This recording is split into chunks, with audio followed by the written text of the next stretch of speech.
On their 48th day at sea, Captain Ingram called Black to the bridge. It was late afternoon, and the sun was already low in the sky. Ingram was holding a long spyglass to his eye. "We are no doubt close to shore," he said. "Can you see it through the glass?"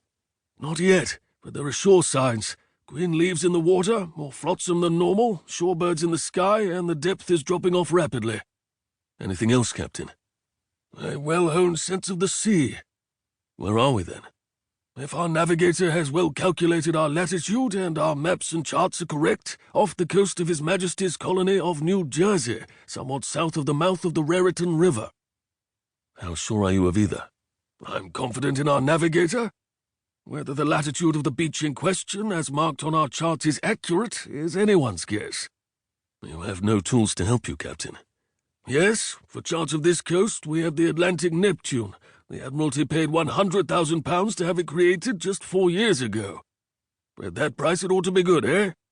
"I would hope." "But it hasn't been corrected since this lunatic war began. And who is to say it doesn't need correcting?" "Can we get closer before choosing a place to land? If I land on the wrong beach, there will be no one to greet me." "Colonel, I will be candid. We will be lucky to find the right beach, although it is favorable to us that the beach in question has 2 distinctive rock formations." "What is unfavorable?" "If our calculation of where we are is off by even a few minutes of latitude, we may miss the beach by miles." "Is the only choice to try to head straight in?" "No. The usual way would be to locate the mouth of the Raritan, not that difficult, and head down the coast, constantly checking latitude and looking for the rock formations. But that route takes us very close to New York, with a lot of shipping nearby. We'd be more likely to be spotted." "By American warships?" "Not likely. We have largely swept the sea of the ships of the so-called Continental Navy. My main worry will be of the privateers they've licensed, but they will be mainly off of Philadelphia, I hope." "So, overall, this may not be easy." "Put it this way, Colonel.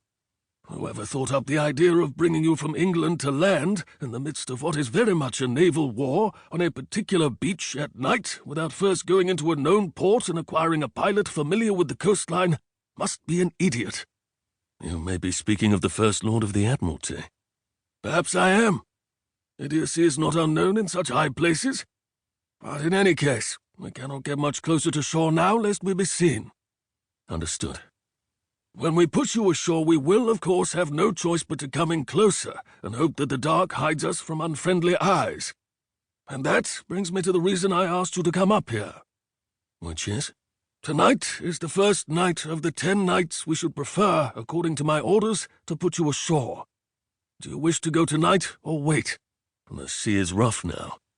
Perhaps I should wait a day or two." "Perhaps, but it is equally likely it will get much rougher in the days ahead." "What will the moon be like tonight?"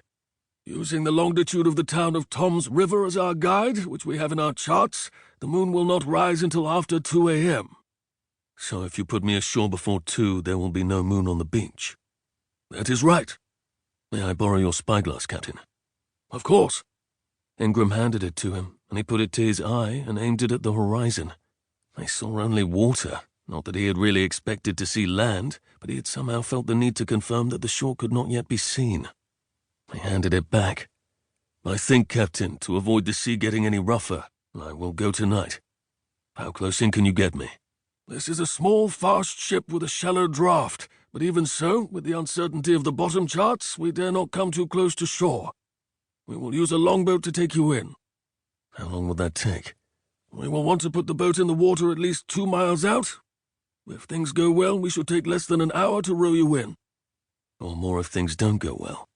"Yes, or less, as I just said, especially if we dare get closer. Although the closer in we get, the greater the chance that someone on the beach or on a high hill will see us, even at night in very weak moonlight, not to mention the noise the chains of the capstan make as we weigh anchor."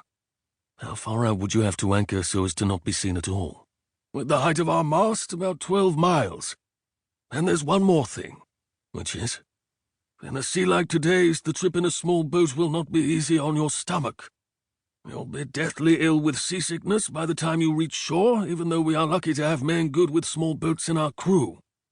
Black didn't know what Ingram meant, so he did what he often did when what was said didn't make good sense to him.